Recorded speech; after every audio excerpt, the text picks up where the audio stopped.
Kwa hiyo bwana, ndugu yangu, mimi naiona ni certificate ambayo unaitwa Deed of Freedom. Hii kwamba mfano unaweza kukamatwa kwenye utumwa, alafu baadaye sasa ukitaka kuachia huru unapewa hii kitu hapa. Kwa hiyo ushatoa hii bwana, ukishaonyesha labda ukitaka kukamatwa, ukionyesha hii ukamatwe tena. Kwa hiyo unapewa certificate ya utumwa huru. Hii ilikuwa inatoka wapi? Hii inatolewa na Jerumani, sio imeandikwa Kijerumani. Lakini ipo nyingine ambayo inatolewa na Waarabu ambao unaweza kuona hapo imeandikwa Kiarabu. Kwa hiyo hii na hii yote iko sawa. Na hii ulikuwa unaipataje sasa certificate hii? Yaani kwa mfano mkamati. Ndio. Alafu labda kuna mtu kugomboa, labda kulipia hela hivi. Umeona bwana, unakuwa huru. Kwaona ulimado usikamate tena ndio unatoa hii hati. Kwamba bwana mimi niko huru. Ina maana ulishatoka kwenye habari ya utumwa. Ushatoka.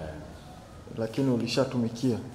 Anaweza kama usitumikie sana, isipokuwa mtu akamua kugomboa. Uko fresh. Kwa hiyo hii ilikuwa inatoka Jerumani yenyewe. Inatolewa na Jerumani, inaandikwa Kijerumani. Kwa mtengenezwa tu hapo, kwa maana yake ukija unajaza hapo. Kwa kuna majina hapo, umetokea wapi, vipi.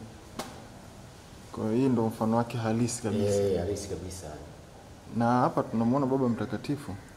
Yeye alikuwa anahusika vipi katika? Alikuwa anapinga sana biashara ya utumwa. Anapinga sana biashara ya utumwa. Kwa hiyo yeye ndo alikomesha au hapana, alikuwa anatoa matamko. Unajua viongozi walio anatoa matamko. Ndio. Kupinga au ya kulaani. Sawa. Kwa hivyo alishiriki kikamilifu katika kukomesha hii biashara. Na sasa kuna kitu bado sijafahamu hapa. Kwa mfano, yani wakina nani hasa alikuwa wanapata hii certificate? Mtu yoyote yule ambaye amelipiwa au amekombolewa, ndio basi anapewa certificate. Mfano ambao walikuwa wanakombolewa kwa hapa ni kama wakina nani? Kwa mfano labda kuna umetolewa labda uko na umeshauzwa tayari. Ndio. Alafu labda kuna labda wewe mwanamke, alafu kuna mtu labda mwanaume kakupenda. Umeona bwana. Kwa hiyo unaenda unamlipia kule. Ukishamlipia kule, manake unapewa hii certificate. Manake unakuwa huru. Unakuwa huru yani. Huyo ni mama ambaye alikuwa labda amepata mwenza wake.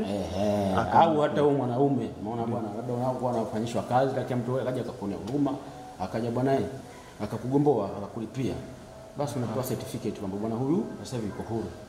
Okay.